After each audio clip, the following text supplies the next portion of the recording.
안녕하세요. 이번 영상에서는 데이터 색인하기를 해보려고 하는데요. 이 데이터 색인하기를 통해서 시리즈와 데이터 프레임에 대한 자료 형태를 이해를 해보려고 해요. 일단 저희가 수집해온 데이터 df라는 변수에 담아 주었는데요. 이 df 전체를 이렇게 출력을 해서 보게 되면은 데이터 프레임 형태로 이제 출력이 되게 돼요. 그래서 이 데이터 프레임 형태로 출력된 데이터 보게 되면은 이렇게 되어 있어요. 그래서 이제 심볼부터 이제 리전까지 컬럼이 있고 여기에서 이제 특정 컬럼 하나만 가져와 보도록 할 텐데요. 네임이라는 이 종목명이 들어있는 네임 컬럼 하나만 가져와 보도록 할게요. 그래서 여기에서 df의 네임 하게 되면은 요 네임 컬럼 하나만 가져오게 돼요. 이 네임 컬럼 가져와 보게 되면은 데이터 프레임에서 이렇게 시리즈 형태로 데이터의 모양이 바뀐 걸 확인해 볼 수가 있어요. 그래서 전체 데이터 프레임에서 인덱스 값과 특정 그 컬럼의 밸류 값만을 가지고 왔어요. 그래서 여기 보시게 되면은 인덱스 값과 그 컬럼에 해당되는 밸류 값만 가지고 왔다. 그럼 이렇게 df 했을 때는 전체 데이터 프레임을 가져오게 되는데 이때 df의 타입을 찍어 보도록 할게요. 타입을 찍어 보게 되면은 요거는 판다스의 데이터 프레임 형태예요. 그러면은 df의 name만 이렇게 가져오게 되면은 표 형태가 아니라 이렇게 리스트처럼 보여지는데 인덱스와 함께 같이 표시가 되고 있는데요. 점점점은 중간에 데이터가 많아서 생략이 돼서 보이는 거예요. 그러면은 이 df의 name만 가져온 값을 타입으로 이렇게 타입을 출력을 해보도록 할게요. 그래서 타입을 보게 되면은 이제 판다스의 코어의 시리즈의 시리즈다라고 해서 이제 판다스의 시리즈 형태인 것을 확인을 해볼 수가 있어요. 그래서 데이터 프레임에서 이렇게 컬럼 하나만 가져오게 되면은 이제 판다스의 데이터 프레임이 아니라 시리즈 형태가 되게 된다. 그 다음에 df하고 또 전체 데이터 프레임을 출력을 했는데요. 여기에서 이제 특정 핵만 가져오고 싶어요. 그러면은 여기에서 인덱스 값을 입력을 해주게 되면은 그 특정 값만 가져올 수가 있는데요. 여기에서는 인덱스 값이 숫자 0부터 4까지 되어 있어요. 그래서 인덱스 값이 숫자로 이제 기본적으로 이제 이렇게 숫자가 매겨지게 되는데요. 숫자로 되어 있는 경우도 있고 이제 다른 문자로 되어 있을 때도 있어요. 그래서 문자로 인덱스 값이 있을 때도 저희가 다시 이제 실습을 해보도록 할 텐데 일단 여기에서는 0부터 숫자로 되어 있어요. 그래서 행 값을 가지고 올 때는 LOC, locate를 의미를 하게 돼요. 어떤 위치에서 이제 가지고 온다. 그래서 0번째 거 가지고 오겠다라고 하게 되면은 이제 0번째 행만 가져오게 돼요. 그래서 가장 위에 있는 행이 이제 첫 번째 행인데 파이썬은 인덱스가 0부터 시작을 하게 돼요. 그래서 0번째 행 가져오게 되면 이제 첫 번째 행을 가져오게 된다. 그래서 3S라는 종목명인데 이제 특수 목적용 기계 제조업이고 그 다음에 이제 인더스트리는 이제 반도체 웨이퍼 캐리어 고 그 다음에 리스팅 데이트는 2002년 4월 23일에 이제 상장이 된 회사다라고 볼 수가 있을 것 같아요.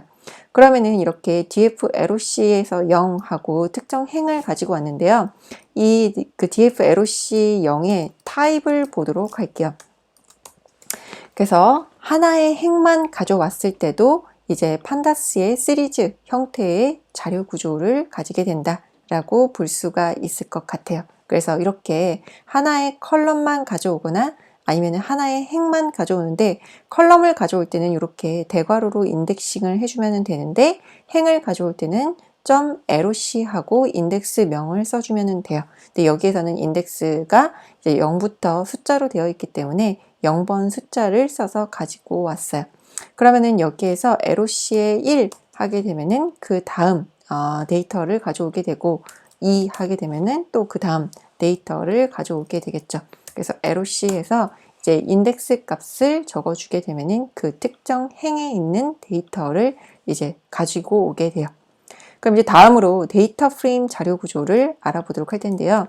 df 하게 되면은 전체 데이터 프레임을 출력을 하게 돼요. 그럼 이제 전체 데이터 프레임에서도 여기 보시면 이제 행이 일부 이렇게 잘려서 보이게 되는데 너무 많으니까 이렇게 점점점 하고 생략해서 보이게 돼요. 그럼 이 df라는 변수의 데이터 타입을 출력을 해보게 되면은 이 df의 데이터 타입은 이제 데이터 프레임, 판다스의 데이터 프레임 구조다라고 볼 수가 있어요. 그래서 이렇게 행과 연로된 데이터를 우리는 보통 데이터 프레임, 판다스에서는 이렇게 행과 연로된 데이터 형태를 데이터 프레임이라고 부르게 돼요. 그러면은 이제 우리가 df로 여러 컬럼을 가지고 오고 싶어요. 그래서 일단 df에서 name 먼저 가져와 보도록 할게요. 그리고 이제 심볼도 가져와 보고 싶어요. 그래서 여기다가 심볼 하게 되면은 아마 오류가 날 거예요. 그래서 왜 오류가 나는지에 대해서 같이 한번 고민을 해보도록 할게요. 그래서 오류 메시지 보게 되면은 키에러가 발생을 했어요. 그래서 name하고 심볼을 가지고 올 수가 없다. 그런데 여기에서 봤을 때 심볼이라는 컬럼 분명히 존재하거든요. 근데 만약에 대소문자가 안 맞으면은 오류가 날 수도 있어요. 예를 들어서 name에 이렇게 소문자로 name 하게 되면은 키에러가 발생을 해요. 그 파이썬은 대소문자를 구분을 하기 때문에 그래서 이렇게 대문자를 구분을 해줘야 되는데 심볼은 존재해요. 그래서 심볼 가져오게 되면 이렇게 잘 가져왔죠. 그런데 여기에다가 name 하나 더 가져오려고 하면은 오류가 발생을 하게 돼요.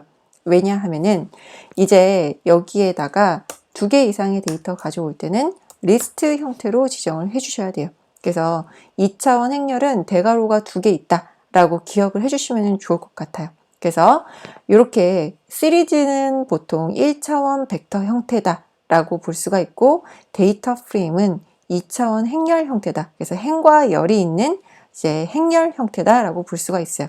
그래서 이제 네임 하나만 가져왔을 때는 우리가 괄호 하나만 지정을 해줘도 되지만 2차원일 때 이렇게 괄호 하나 더 감싸서 2개를 씌워준다라고 기억을 해주셔도 좋고요. 아니면은 2개 이상 데이터 가져올 때는 파이썬에서는 이제 리스트 자료 구조를 사용한다라고 기억을 해주셔도 좋을 것 같아요. 그래서 심볼하고 네임 이렇게 2개를 가지고 왔는데 너무 기니까 헤드로 이렇게 줄여서 보도록 할게요. 그래서 심볼하고 네임 2개의 데이터 컬럼을 가지고 왔고요. 그 다음에 이제 여러 개의 행을 가져올 때도 이제 대괄호 형태로 리스트를 묶어주게 돼요. 그래서 df.loc하고 0번째 행만 가져오게 되면은 이제 0번째 것만 가져오게 되죠. 근데 여기에서 0번째 거, 1번째 거 가져오려고 하면은 역시나 이렇게 타입 에러가 발생을 하면서 오류가 발생하게 돼요. 그래서 오류 메시지 쭉 읽어보게 되면은 이 레이블링을 할 수가 없다. 인덱스에서 레이블링을 할 수가 없는데 그래서 여기에서 여기 이렇게 2개 이상 데이터 가지고 올 때는 리스트 형태로 묶어서 이렇게 2차원일 때는 2개로 묶어준다라고 기억을 해주시는 게 좀 기억하기 좋을 것 같아요. 이렇게 갖고 오게 되면 0번째 행, 1번째 행 가지고 왔고 만약에 내가 0번째 뭐 3, 5, 7 이런 식으로 가지고 오겠다라고 하게 되면은 이렇게 여러 개의 행을 가지고 올 수가 있어요. 그래서 이제 코스닥 종목, 코스피 종목 이렇게 해서 여러 개의 이제 행을 가지고 왔다. 그래서 여러 개 행을 가져올 때도 대괄호로 리스트 형태로 묶어준다라는 점을 기억을 해주시면 좋을 것 같아요. 그 다음에 한 개의 컬럼을 가져올 때도 이제 대괄호 2개를 써서 묶어주게 되고 이제 데이터 프레임 형태로 반환이 되게 되는데 이 네임을 데이터 프레임으로 가져와 보도록 할게요. df 하고 이제 네임만 가져올 텐데 이렇게 네임 하나만 가져올 때 이렇게 문자로 지정을 해주는데 한 개만 가져올 때도 리스트 형태로 이렇게 지정을 해주게 되면은 시리즈인데도 데이터 프레임으로 반환을 할 수가 있어요. 그래서 이렇게 가져오게 되면은 데이터 프레임 형태가 되게 돼요. 그래서 타입을 출력을 해보게 되면은 데이터 프레임 그래서 요 괄호가 2개 있으면 이제 2차원 행렬이다라고 볼 수가 있겠죠. 그 다음에 네임에서 하나 줄여보도록 할게요. 이렇게 가져오게 되면은 시리즈 형태다. 그래서 괄호를 하나 더 해주게 되면은 데이터 프레임 형태로 이제 가지고 올 수가 있어요. 그래서 저희는 이 LOC를 사용을 해서 여러 개의 행 가져오거나 아니면 이렇게 대괄호를 써서 특정 컬럼을 가지고 왔는데요. 이제 LOC를 사용을 해서 이제 서브셋을 가져오는 실습을 조금 더 해보도록 할 텐데 다음 영상에서 이어서 LOC를 통한 서브셋 가져오기를 해보도록 할게요. 네, 감사합니다.